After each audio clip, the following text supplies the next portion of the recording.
안녕하세요. 저는 서울 서대문구에 살고 있는 30대 중반의 미혼 여성입니다. 최근에 저는 결혼을 약속했었던 남자친구와 파혼을 하게 되었습니다.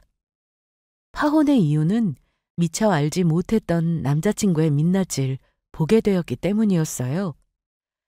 그날의 일만 생각하면 솔직히 지금까지도 어안이 벙벙할 정도로 황당한 경험이었는데요. 그동안 저는 사람은 기본적으로 다 선하다고 생각해서 최대한 그 사람의 긍정적인 면만을 보려고 노력해 왔었거든요. 하지만 사람에게 뒤통수를 맞는다는 말이 어떤 뜻인지를 깨닫게 해준 사건이었습니다. 나를 힘들게 하는 사람이 바로 내가 사랑했던 사람이다라는 말처럼요. 부디 저와 비슷한 일을 겪으신 분들이 계시다면 위로가 되기를 바라면서 저의 사연을 들려드릴게요. 제가 아주 어렸던 시절의 기억을 되돌아보면 항상 즐거웠던 것 같습니다. 저희 집은 TV 속 드라마에나 나올 것 같은 이상적인 가정이었어요. 부모님은 젊은 시절에 연애 결혼을 하셨었는데 언니를 낳은 이후로 남자아이가 하나 더 있었으면 좋겠다 싶어서 어렵게 저를 낳으셨다고 하더라고요. 저와 언니의 나이 차이가 5살이니 제가 태어나기까지 그동안 얼마나 마음을 졸이셨을지 알만했죠. 비록 기다리던 남자아이는 아니었지만 제가 태어난 것만으로도 부모님은 정말 기뻤다고 하셨습니다. 아빠, 엄마와 언니, 그리고 저까지 내 식구가 사는 집에는 웃음소리가 그칠 날이 없었어요. 일단 저희 아빠가 엄마를 너무나도 많이 사랑하셨거든요. 자연히 저희에게도 그 영향이 고스란히 전해졌고요. 부모가 서로 사랑하고 행복한 집에서 자란 자식은 평균보다 행복하다는 통계가 있을 정도니까요. 하지만 슬프게도 그 행복은 그렇게 오래가지 못했습니다. 엄마가 갑작스럽게 유방암에 걸리시게 되었거든요. 잘한다는 병원과 전국의 온갖 명의를 다 찾아다니고 좋다는 음식을 다 먹으며 별별 노력을 다 해보았지만 큰 효과는 거두지 못했습니다. 엄마, 많이 아파? 아프지 마. 엄마 괜찮아. 미안해, 지연아. 아빠랑 언니 말 잘 듣고 밥도 잘 챙겨 먹고. 알았지? 엄마. 지희야, 동생 잘 부탁해. 엄마 대신에. 그때는 죽음이라는 걸 온전히 인지하기 어려웠던 것 같습니다. 다만 매일 아파서 누워있는 엄마를 보는 게 낯설었을 뿐이었죠. 엄마는 참 산책을 좋아했었거든요. 마치 강아지를 산책시키는 견주처럼 언니와 저를 각각 두 손에 잡고서요. 그게 사실은 산책을 좋아하는 엄마 때문에 오히려 저희가 끌려다닌 것이었지만 지나고 보니 그런 추억마저 없었으면 어쩔 뻔했을까 싶더라고요. 엄마가 병원에 누워있던 그 1년 내내 아빠는 잘 웃지도 않으셨습니다. 한창 사춘기가 왔어야 할 언니도 마찬가지였고요. 같은 공간에 앉아 있으면서도 다들 말을 잃어버린 사람들처럼 침묵만이 감돌았습니다. 그리고 엄마는 1년간의 짧은 투병 생활을 한 끝에 결국 돌아가시게 되었어요. 그때 언니의 나이가 15살이었고 제 나이는 겨우 10살이었죠. 이제 이 세상에 더 이상 엄마가 없다는 사실은 여러 가지 부분에서 느낄 수 있었습니다. 아빠 술 냄새나. 지연이, 네 방에 들어가. 아빠, 나 배고픈데. 거기 과자 있잖아. 그거 먹어. 아빠는 한동안 내내 술로만 하루를 보내셨어요. 맨정신으로는 살 수 없는 사람처럼요. 그럴 때마다 저는 코를 찌르는 독한 소주 냄새에 침대에 등을 돌리고 누운 언니의 어깨를 흔들어 깨우곤 했습니다. 밖에 나가자고요. 그러면 언니는 마지못해 자리에서 일어나 저에게 잠바를 걸쳐주고 함께 집 밖으로 나갔어요. 그리고는 엄마가 하던 것처럼 제 손을 잡고 하염없이 걷고 또 걸었죠. 밖에 나가서 언니가 모아두었던 용돈으로 사주는 빵이나 아이스크림 따위를 입에 물고요. 저는 종종 엄마가 보고 싶다고 말했고 그 말을 들을 때마다 언니는 말없이 저를 꼭 안아주고는 했습니다. 언니는 한 번도 울지 않았어요. 적어도 제 앞에서는요. 하지만 언니가 화장실이나 방에서 이불을 뒤집어 쓰고 몰래 숨죽여 우는 걸 저는 자주 목격했었죠. 그렇게 저희 식구들은 모두 각자의 방식대로 나름의 애도 기간을 보내고 있었습니다. 그 슬픔이 언제나 끝나게 될지 알지 못한 채로요. 하지만 적어도 아빠의 슬픔은 그렇게 오래가지 않았던 것 같습니다. 아빠는 엄마가 돌아가신 지 1년도 지나지 않아서 새로운 사람과 연애를 시작하셨거든요. 그리고 1년쯤 더 지나서는 그분과 재혼을 하셨어요. 아빠가 어떻게 이럴 수 있어요? 엄마 돌아가신 지 얼마나 됐다고 다른 사람을 만날 생각을 하냐고요. 쥐야. 진짜 엄마한테 미안하지도 않아요? 그때 언니는 정말 태어나서 처음으로 아빠에게 격렬하게 대들며 싸웠어요. 언니가 그렇게까지 화를 내는 모습도 저는 처음 보았었죠. 언니는 이해가 되지 않는다고 말했습니다. 그렇게 엄마를 사랑했던 사람이 채 1년도 지나지 않아서 또 다른 사람과 사랑을 시작했다는 사실이요. 처음에 아빠는 그런 언니를 설득시키려고 했지만 그 노력도 얼마 가지 않았습니다. 어차피 언니나 제가 반대한다고 해서 엎을 수 있는 결혼도 아니었으니까요. 뭐가 어찌 됐건 결국 저희 아빠는 거창하게 결혼식까지 올리며 다시 결혼을 했습니다. 새엄마에게는 이혼한 전 남편과의 사이에서 아들이 하나 있었어요. 그 아들은 저희 언니보다도 1살 더 많았고요. 그렇게 5명이 이제는 새로운 가족이 되어야만 했죠. 아빠는 대부분의 시간을 회사에 있었습니다. 그리고 언니가 학교를 갔다 돌아올 때까지 저는 새엄마와 단둘이 시간을 보내야 했고요. 그나마 아빠가 있을 때면 새엄마는 저나 언니에게 말을 걸어주었지만 아무도 없었을 때는 저에게는 단 한마디도 걸지 않았습니다. 제가 배가 고프다고 하면 대답 한 번 없이 저를 한번 쓱 쳐다보고는 빵을 내어주거나 컵라면을 끓여주고는 했어요. 지금 생각해보면 새엄마는 참 냉정하고도 무뚝뚝한 사람이었습니다. 낮에는 거의 안방에서 나오질 않아서 얼굴을 보기도 힘들었고요. 저는 처음에는 그게 언니랑 제가 아빠의 재혼을 반대해서 그래서 새엄마가 화가 나서 그런 것이라고 생각했어요. 하지만 반대하지 않았다고 해도 사정이 달라지지 않았을 거라는 사실은 제가 조금 더 크고 나서야 알게 되었습니다. 언니, 있잖아.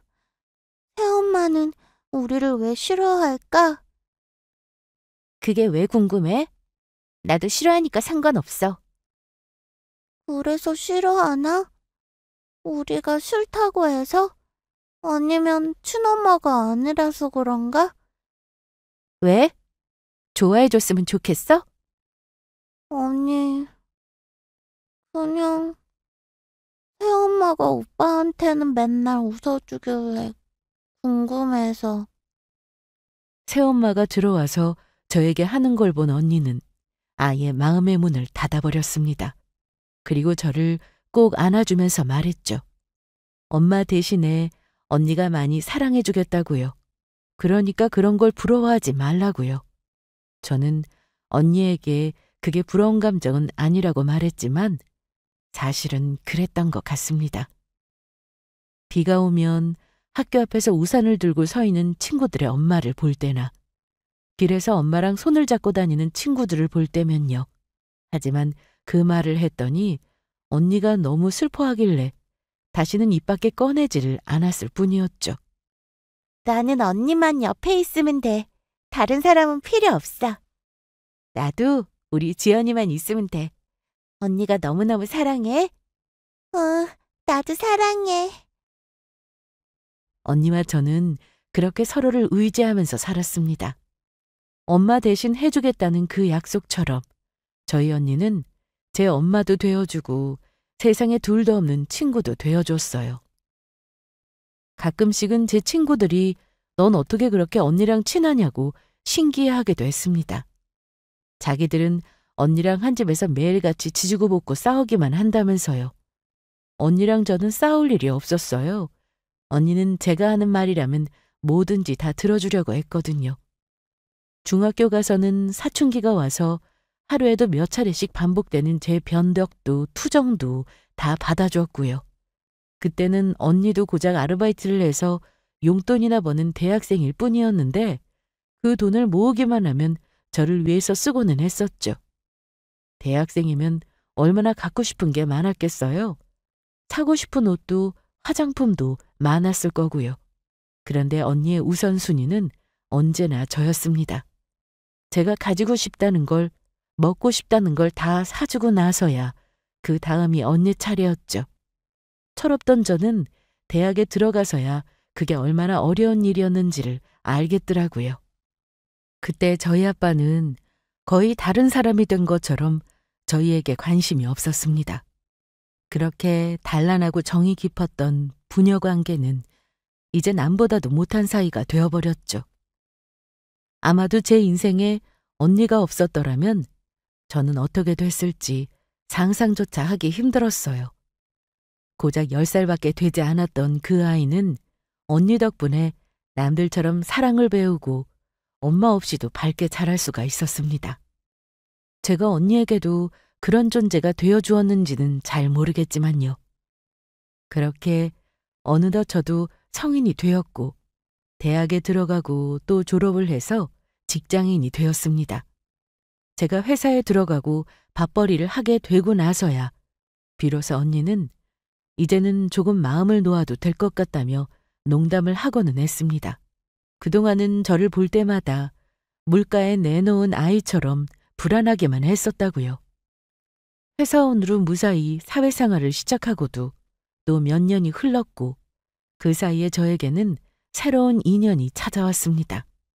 당시에 저는 이사로 인해서 잠시 쉬고 있었던 영어회화 스터디 모임을 다시 나가게 되었어요. 제가 어릴 적부터 영어에 대한 로망이 있었던 터라 아무리 바빠도 영어 공부는 꼬박꼬박 해왔었거든요. 그런데 언니랑 함께 살던 집을 이사하고 나니 원래 나가던 스터디 모임 장소와는 너무 멀어지더라고요. 하는 수 없이 새로운 회화 스터디 모임을 찾아야만 했었죠.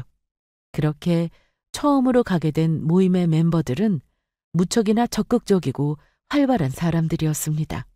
저도 주변 분위기에 쉽게 동화되는 성격이라 여러모로 긍정적인 영향을 많이 받는 느낌이었고요.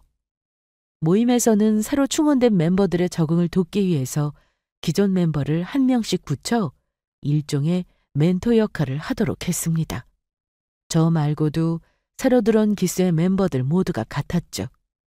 그때 제 멘토가 되었던 사람은 저와 나이가 같았던 직장인 남자분이었습니다.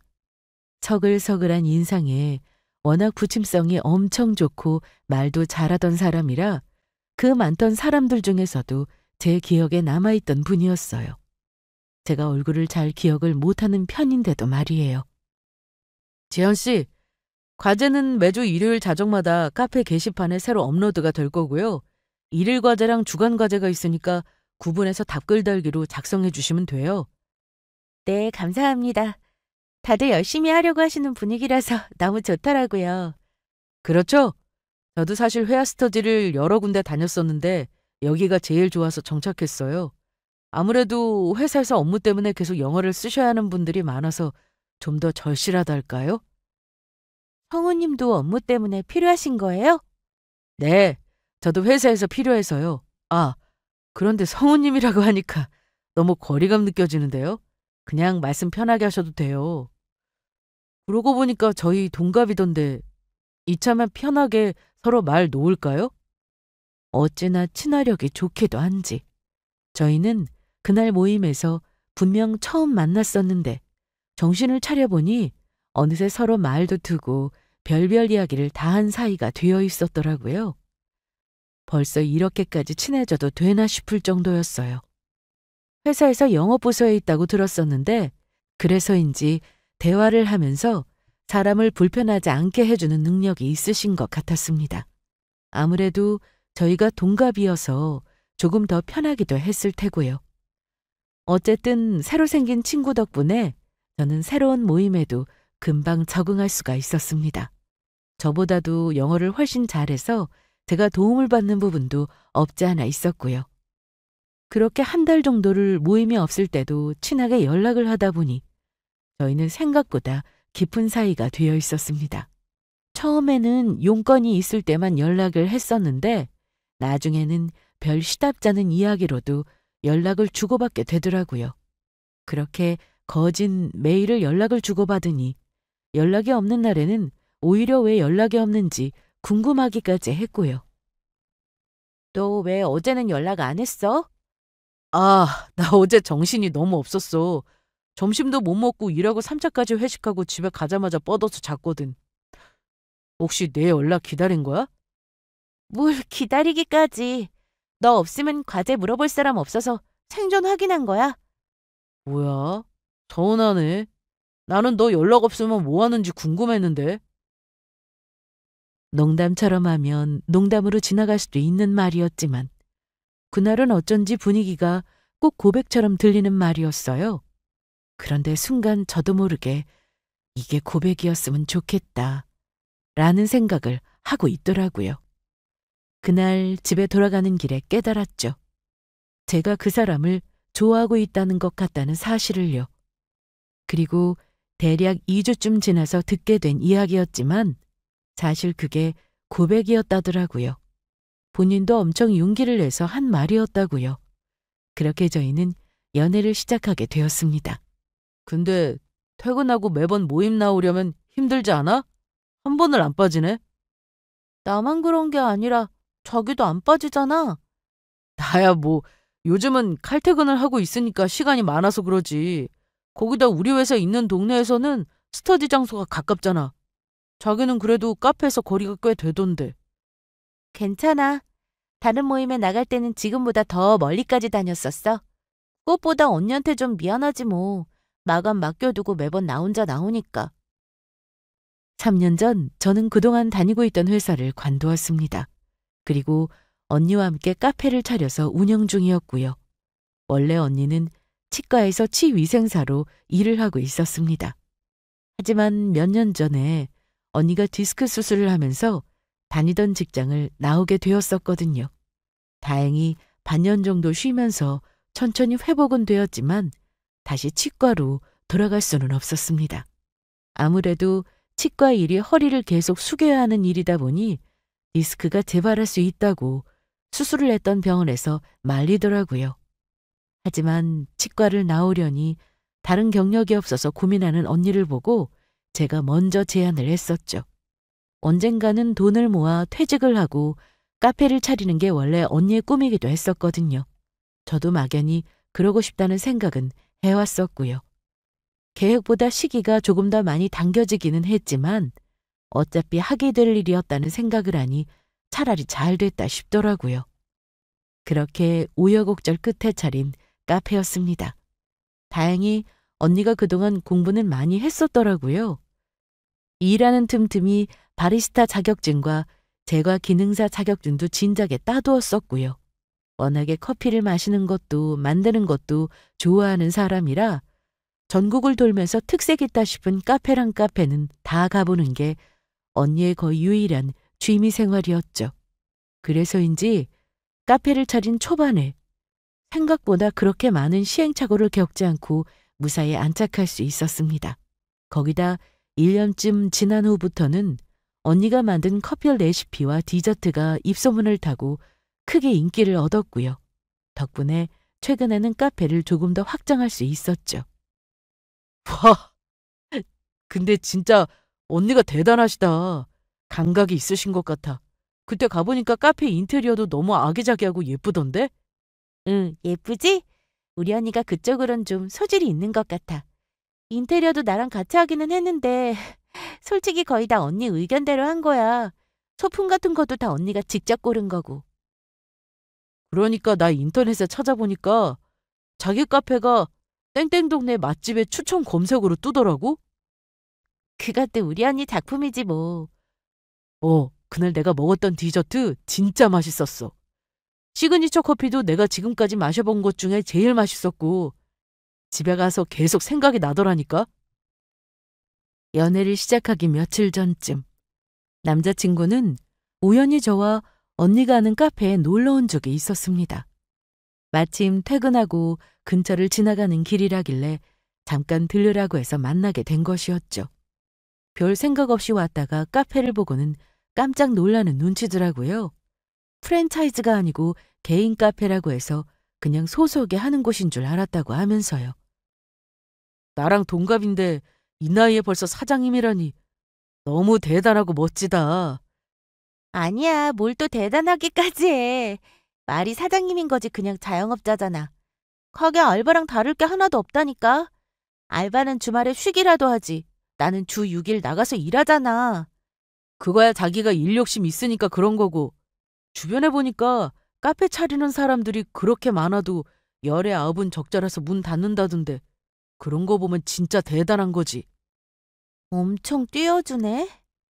평가에 여자친구 가산점이 엄청 후하게 들어간 것 같은데? 여자친구 점수 빼고도야. 생각할수록 신기하네. 스터디 모임에서 하는 것만 봐도 야무지고 똑부러지게 일할 성격 같기는 했는데. 그 뒤로 남자친구는 한동안 저만 보면 신기하고 대견하다며 칭찬 세례를 퍼부었습니다. 아마 태어나서 어릴 적에 엄마에게 들었던 칭찬 이후로 제일 칭찬을 많이 들었던 순간이 아닌가 싶을 정도였어요. 어쨌든 남자친구에게서 인정받는 기분은 생각보다 나쁘지 않더라고요. 거기다 비단 꼭 저여서가 아니라 남자친구는 원래도 다른 사람들에게 칭찬을 잘하는 편이었습니다.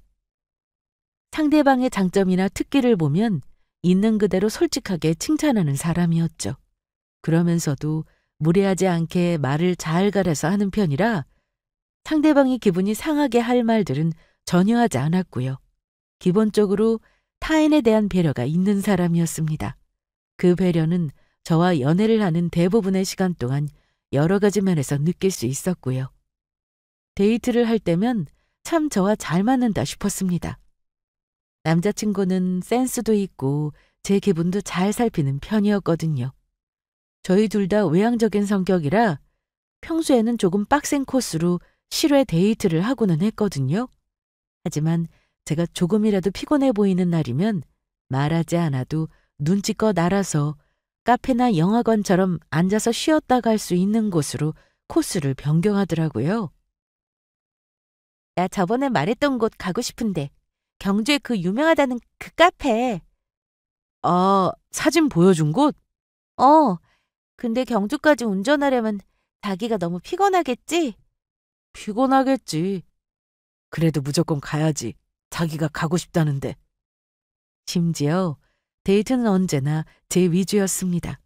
데이트 취향이든 컨디션이든 가고 싶은 곳이든 뭐가 되었든지 간에요. 제가 면허는 있었지만 장롱 면허라서 도로에 나가는 게 아직 서툴렀거든요. 장거리 운전은 더더욱 무리였고요. 그래서 멀리 나가고 싶을 때는 무조건 남자친구가 운전을 해야 했습니다. 그런데 가고 싶은 곳이 많은 여자친구의 취향을 맞춰주느라 거의 매주 주말을 장거리 운전을 하면서도 싫은 기색 한번 내비친 적이 없었어요. 보고 있던 저희 언니가 감탄을 다 할 정도였죠. 어쩜 그렇게 한결같냐면서요. 그것도 다 애정이라고 하더라고요. 저도 언니의 그 말에 공감을 했습니다. 그래서 남자친구에게는 항상 고마운 마음을 가지고 있었죠. 그 사람이 저에게 잘해주는 것처럼 저도 좋은 여자친구가 되어주고 싶다고 늘 생각했었고요. 그러면서도 남자친구가 더 대단하다고 느꼈던 건 자기 일에도 언제나 성실했다는 점이었습니다. 저와 그렇게 멀리 놀러 갔다가도 다음 날이면 지각 한 번 없이 회사에 정시 출근을 하는 사람이었거든요. 거기다 차가 막히는 바람에 저까지 집에 데려다주고 새벽 2시가 넘어서야 겨우 본인 자취방에 도착을 했는데도 말이에요. 서너 시간 남짓 자더라도 피곤하다는 이유로 지각이나 조퇴 한 번 한 적이 없었어요. 네 남자친구 오늘도 출근했대? 걔는 피곤하다고 출근 안 하고 그럴 사람 아니야. 대단하다 진짜. 운전도 안 하고 조수석에서 쉬다 온 너도 이렇게 하루 종일 피곤하다고 하품하고 있는데. 그러니까 난 지금도 피곤해서 쓰러질 것 같은데. 왜 내가 이렇게 더 힘들지 언니? 그 정도 성실함이면 성은이는 나중에 뭐가 돼도 되겠다. 사업을 했어도 잘했을 것 같아. 그리고 내 동생이기는 하지만 보니까 너랑 데이트하는 것도 보통 힘든 일이 아니야. 성은이 정도는 되어야지 너를 감당하지. 그치? 나도 반성하고 있어. 앞으로는 토요일에만 놀아야겠다. 회사 나가는 사람한테 약간 미안하긴 하네. 언니는 카운터에서 온종일 하품을 하고 있는 저를 보며 절레절레 고개를 저었습니다. 문득 새삼스럽게 저도 반성하게 되더라고요. 생각해보니 1년 반을 넘어 저와 지금 같은 패턴으로 만나왔다는 걸 깨닫게 되었거든요. 운전만 하면 다행이지 주말에는 점심 먹으러 목적지까지 가는 동안 배가 고플 거라며 차에서 먹을 김밥도 미리 사오고 간식거리도 챙겨 놓는 게 다 남자친구의 몫이었어요. 저는 카페에서 내린 커피나 빵을 약간 챙기는 게 고작이었는데 말이에요. 참 어디 가서 이런 사람을 또 만날 수 있을까 싶을 정도였습니다. 아무리 생각을 해봐도 단점이라고는 보이지 않는 것 같았거든요. 저는 속으로 지금처럼만 쭉 안정적으로 만날 수 있다면 더 바랄 게 없을 것 같다는 생각을 했습니다. 그 뒤로도 저희의 연애는 순탄했어요. 반년쯤 더 지나서 그 일이 있기 전까지는요. 갑자기 이렇게 조퇴를 했다고? 그냥 컨디션이 좀 별로라서 쉬고 싶었어. 어제는 지각도 했다며. 어디 아파? 아니야, 아프긴. 그리고 어제는 술을 좀 마시고 잤더니 알람 소리를 못 들은 거야. 어느 순간부터인가 남자친구가 조금 많이 이상하다 싶었습니다. 자꾸 그전까지는 전혀 하지 않았던 행동들을 반복했었거든요. 지각을 한다든가 아프지도 않은데 조퇴를 한다든가 하는 것들은 시작에 불과했습니다. 정신이 다른 곳에 팔려있기라도 한 것처럼 제가 말했던 것들을 자주 잊어버리는 것은 예사였고 뭐에 쫓기기라도 하는 사람처럼 짜증스러워하는 모습들이 보였거든요. 보통 때는 그렇게 느긋하고 긍정적이던 사람이었는데 말이에요. 결국 저는 그 사람에게 물어보지 않을 수가 없었습니다. 자기 혹시 무슨 일 있어? 갑자기 무슨 말이야? 아니, 요새 왜 이렇게 매사가 의욕이 없어? 정신도 좀 없는 것 같고 아무리 봐도 예전 같지가 않아서 그래. 아니야, 아무 일도 없어. 처음에는 제 물음에 그런 적 없다며 딱 잡아떼더라고요. 하지만 제가 옆에서 몇 번을 더 집요하게 캐물었더니 결국은 깊은 한숨을 내쉬면서 사실을 털어놓았습니다. 사실은 내가 주식으로 돈을 좀 날렸어. 주식? 얼마나 잃었는데 그래? 한 2천만 원 정도. 뭐?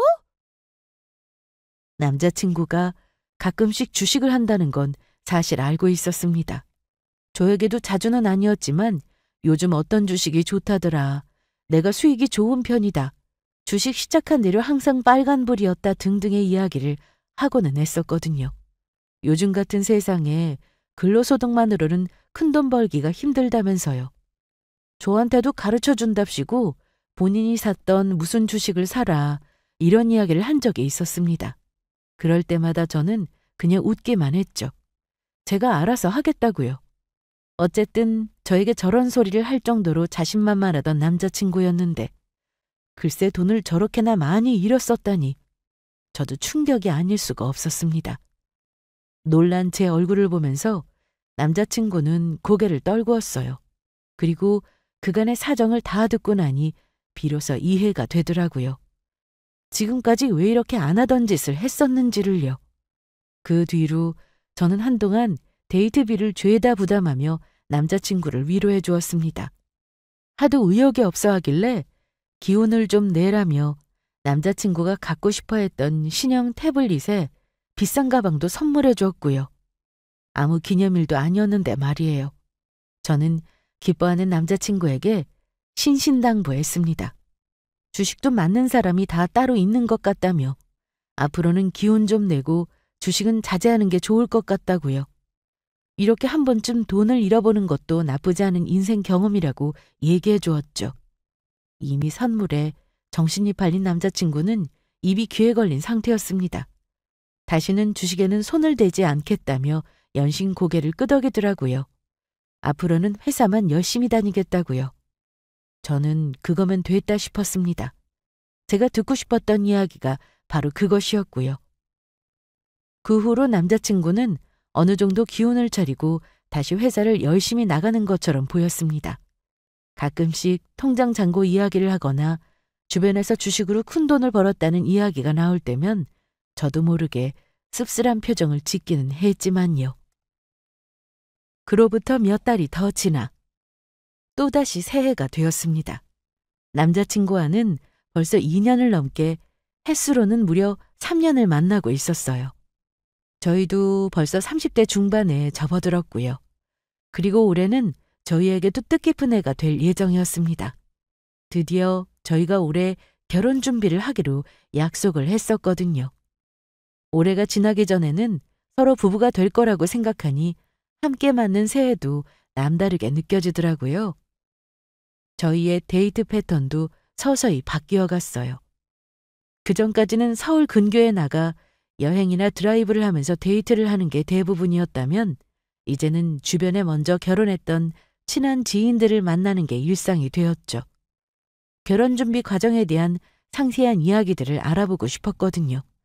경험자들의 조언과 충고도 미리 전해 듣고 싶었고요. 와, 무슨 결혼하는데 이렇게까지 해야 할 일이 많지? 나 아까 선배 이야기 듣는데 깜짝 놀랐어. 뭐가 그렇게 복잡해? 내 친구들도 귀찮아서라도 결혼은 2번은 못하겠다더니 그게 이런 뜻이었나 봐. 겨우 웨딩홀을 조금 보러 다니고 웨딩 플래너를 통해서 이런저런 상담 조금을 받아보았을 뿐이었는데 저희는 벌써부터 진이 다 빠지는 느낌이었습니다. 본격적으로 시작하면 얼마나 정신이 없고 할 일이 많을지 엄두가 안 나더라고요. 그러던 차에 부쩍 남자친구가 농담 같은 이야기를 자주 던졌습니다. 본인 친구가 부잣집에 장가를 가서 셔터맨을 하고 있다고요. 자기도 회사 관두고 집에서 살림하며 내조하고 싶다며 카페는 수익이 얼마나 되느냐, 매니저는 안 필요하냐고요. 처음에는 당연히 저도 농담으로 받아쳤죠. 그런데 그 말을 몇 번씩 반복하는 걸 들으니까 조금 그렇더라고요. 나중에는 제가 대꾸를 하지 않자 그 말을 하지 않게 되었고요. 생각해보면 그때보다 조금씩 문제의 조짐이 보였던 것 같습니다. 그리고 아직까지도 잊을 수 없는 대망의 그날은 미세먼지들로 날이 무척이나 흐리던 어느 금요일 저녁이었습니다. 퇴근하고 온 남자친구를 만나 밖에서 간단하게 저녁을 먹은 뒤 저희는 카페에 와서 종이와 펜까지 꺼내두고 진지하게 이야기를 시작했어요. 마지막으로 보아두었던 신혼집이랑 결혼 후 돈 관리 문제를 서로 어떻게 할 것인지를 의논해야 했거든요. 그래서 자기는 신혼집을 어떻게 하고 싶어? 나는 우리가 저번에 보고 왔던 그 집이 제일 나은 것 같은데 위치도 그렇고. 그런데 주차 공간이 너무 불편하지 않아?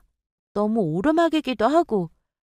나야 어차피 차 타고 다니고 자기도 내가 태워서 다닐 건데 뭐. 마을버스도 집 앞까지 다니니까 괜찮지 않을까?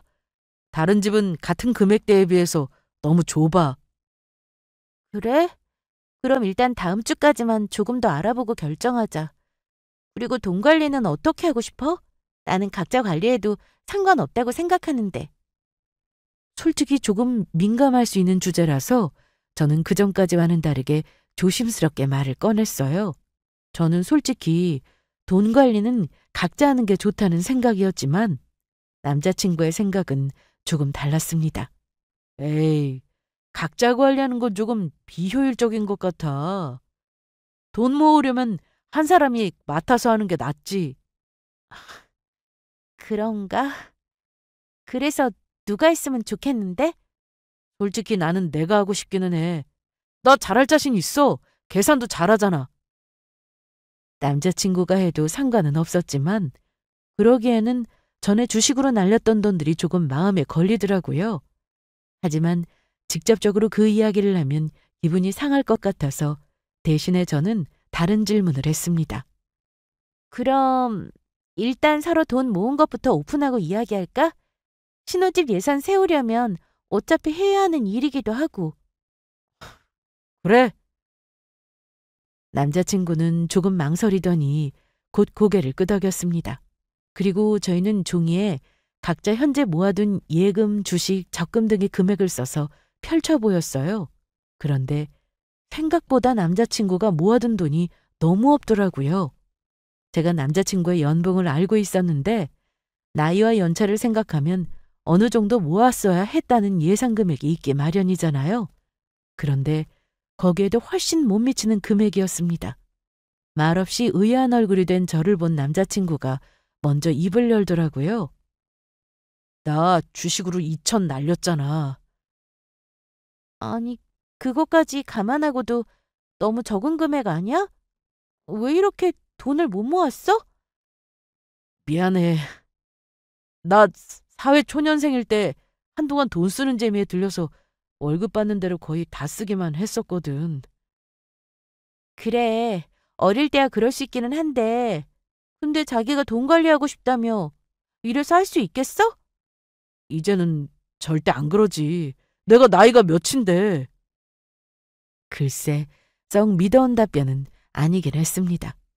그래서 저는 일단 결혼 후 한동안은 각자 돈 관리를 하다가 1년쯤 지나서부터 결과를 보고 더 잘 관리를 한 사람이 도맡아 관리를 하는 게 어떻겠냐는 절충안을 내놓았어요. 그랬더니 남자친구가 약간 삐진 얼굴로 마지못해 고개를 끄덕이더라고요. 저렇게 말하기는 했지만 1년쯤 지나서는 남자친구에게 경제권을 넘겨줄 생각이었습니다. 하는 걸 봐서 기간도 더 줄여줄 의향도 있었고요. 다만 그 이야기를 하자 하는 건 약간의 경각심을 주고 싶어서였습니다. 결혼하고 나면 어차피 저희 둘 다 한 배를 탄 운명 공동체가 될 텐데 그때가 되면 누구의 잘못이든 간에 함께 책임을 져야만 했으니까요. 그런데 이 카페는 공동명이지? 핸드폰을 보고 있던 남자친구가 문득 생각이 났다는 듯 저한테 물었습니다. 여기? 우리 언니 명이야. 뭐라고? 그렇지 않아도 그 이야기를 한 번도 하지 않은 것 같아서 이참에 이야기를 하려던 순간이었습니다. 그런데 제 대답을 들은 남자친구가 예상외로 너무 놀라서 되묻더라고요. 이 카페가 언니 거라고? 그럼 사장이 언니였어? 어? 아니, 명의는 언니로 되어 있긴 한데, 하기는 나랑 같이 하는 거지. 무슨 말도 안 되는 소리야 이게. 명의자가 언니라며. 남자친구의 목소리가 하도 커지는 바람에 순간 카페 안에 있던 사람들이 모두 저희를 쳐다볼 정도였습니다. 옆에서 테이블을 정리하고 있던 직원도 눈이 휘둥그레져서 이쪽을 돌아보았고요. 아니, 그게 아니라, 근데 왜 이렇게 흥분을 해? 목소리 좀 낮춰. 내가 지금 흥분 안 하게 생겼어? 그럼 넌 그냥 알바였던 거야? 지금까지 나 속인 거냐고. 하도 흥분을 하는 바람에 자리에 엉덩이까지 들썩거리면서 저 난리를 치는데 진짜 어이가 없다는 말밖에 나오지를 않더라고요. 지금까지 만나오면서 정말 처음 보는 모습이었습니다. 순간 아예 다른 인격체가 나오기라도 한 것처럼 돌변을 하더라고요. 누가 속였다는 거야? 나도 사장 맞다니까. 그리고 그게 지금 이럴 일이야? 기가 막히네. 뭐 이런 뻔뻔한 게 다 있어. 방금 뭐라고 했어? 뻔뻔하다고. 어이가 없어서 말문이 막힌 저에게 남자친구는 이제 침까지 튀겨가며 목에 핏대를 세우고 소리를 질러댔습니다. 야, 지금 결혼 이야기를 하고 있는데 내가 이러는 게 당연한 거 아니야? 나한테는 돈을 못 모았느니 어쩌니 하더니 쥐는 사장도 아니고 알바 주제 어디서 훈계질이야? 또 말 다 했어? 아니, 더 남았어. 알바인 거 진작에 알았으면 여기까지 오지도 않았어. 내가 미쳤다고 너랑 결혼하겠냐? 그러면서 당장 파혼하자고 길길이 날뛰더라고요. 저는 기가 막힌 나머지 어디 더 해보라는 심정으로 팔짱을 끼고 그 꼴을 쳐다보고 있었습니다. 그 뒤로도 그 인간은 분을 삭히지 못하는 듯 자리에서 벌떡 일어나 주위를 서성이면서 화를 냈고요. 와, 진짜 미친 게 맞는 것 같긴 하네. 방금 뭐예요? 테이블을 정리하면서 이쪽을 보고 있었던 카페 직원 하나가 그 인간의 곁을 지나가며 한마디를 남겼습니다. 그걸 또 귀가 밝은 그놈이 기가 막히게 알아듣고는 버럭 소리를 질렀고요. 그러자 직원은 이제는 어이가 없어서 웃고 있는 제 얼굴을 한번 쳐다보더니 곧 남자친구를 보며 말했어요. 우리 사장님 맞다고요. 이 카페 명의는 큰 사장님 건데 카페 차린 돈은 작은 사장님 돈이에요. 뭐라고요? 직원의 말은 전부 사실이었습니다. 이 카페는 명의만 언니 걸로 되어 있었지 온전히 제 돈이 들어간 카페였거든요. 사실 저는 대학을 다니던 시절에 주식 동아리 활동을 했었고 동아리 사람들과 함께 경제학과 수업을 따라 들을 정도로 주식에 미쳐있던 때가 있었습니다. 제가 뭔가 하나에 꽂히면 그것만 냅다 파는 스타일인데 이상하게 그때는 주식이 그렇게 궁금하더라고요. 매일 아침 눈을 뜰 때면 다시 잠이 들 때까지 하루 온종일 주식 생각만 하고는 했었죠. 그러다가 결국 그 노력이 빛을 본 건지 주식으로 대박이 나게 되었습니다. 그동안 공부했던 것과 여기저기서 들은 정보를 종합해서 급등주에 투자에 시기를 잘 탄 것도 있었고요. 이건 정말 된다 싶은 생각에 언니와 제 명의로 대출까지 내서 투자를 했던 시기였습니다. 그렇게 거둔 수익으로 대출을 갚았고 그걸 몇 년을 반복한 끝에 모아두었던 돈으로 카페를 차릴 수 있었던 거였죠. 카페를 언니 명의로 해둔 건 어릴 때부터 언니에게 받은 은혜를 갚기 위해서였습니다. 일종의 제 사랑의 표현이었고요. 카페를 차린 이후로는 전 안정적으로 배당주에만 투자해서 소소하게 돈을 버는 중이었습니다.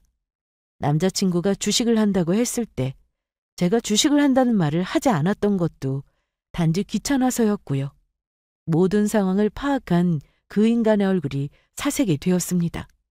그전까지는 저에게 흥분을 해서 목소리가 커졌었다면 이제는 다른 이유로 목소리가 커져 있었죠. 지연아, 내가 방금 했던 말은 그게 아니라... 처음에 그 인간은 말도 안 되는 변명을 주절주절 늘어놓았어요. 하지만 여전히 싸늘한 제 얼굴을 보고는 나중에는 자기가 착각을 했다며 미안하다고 빌기 시작했죠. 아주 오열을 하더라고요. 마침 언니가 없는 게 다행이었다 싶을 정도였어요. 그렇지 않았으면 이 촌극을 카페 직원들과 손님들이 본 것도 모자라서 언니한테까지 대공개할 뻔했으니까요. 제가 제일 피하고 싶은 순간이 있다면 그건 바로 그 장면이었거든요. 그날부로 당연하게도 저희는 파혼을 했습니다. 그 인간이 원하던 대로요. 나중에 이야기를 전해들은 언니가 한동안 말을 잇지 못하더라고요. 언니도 충격을 받았지만 그보다는 제가 상처받았을 것이 걱정되어서 계속 염려하는 눈치였습니다. 물론 저는 저대로 충격의 나날들을 한동안 보내야 했죠. 하지만 곧 마음을 추스를 수 있었습니다. 그 인간 때문에 너무 오래 힘들어하기에는 시간이 아까웠거든요. 더는 언니를 걱정시키고 싶지도 않았고요. 그 뒤로도 그 인간은 몇 번이나 더 카페로 저를 찾아와서는 비일고 매달리고 울기를 반복했습니다. 저를 설득하려고 별소리를 다 해보고 받지도 않을 꽃다발이며 선물을 사오기도 했고요. 포기를 했는지 그 뒤로도 보이지 않았고요. 그날 있었던 카페 손님들 단골이었는데 다시 찾아오면 케이크라도 대접해야겠어. 웬 민폐야 진짜? 아니, 에피소드 하나 생겼다고 생각하실 것 같은데? 못 살아. 하긴 나 같아도 친구들한테 바로 전화했다. 오늘 카페에서 무슨 일 있었는지 아냐고. 저는 이제는 농담처럼 그때의 일을 종종 이야기하고는 합니다. 언니도 어이가 없는지 웃으면서 제 말을 받아주기도 하고요. 좋은 일은 좋은 대로, 또 나쁜 일은 나쁜 대로 모두가 교훈이 있다는 걸 깨닫게 된 사건이었습니다. 비록 결혼은 제 마음대로 되지 않았지만 거기서 늦지 않게 빠져나왔다는 걸 생각하면 천만다행이다 싶었죠. 반대의 경우가 되었다면 제 미래는 정말 상상하고 싶지도 않을 정도로 끔찍했을 테니까요. 제 이야기는 여기까지입니다. 들어주셔서 감사합니다.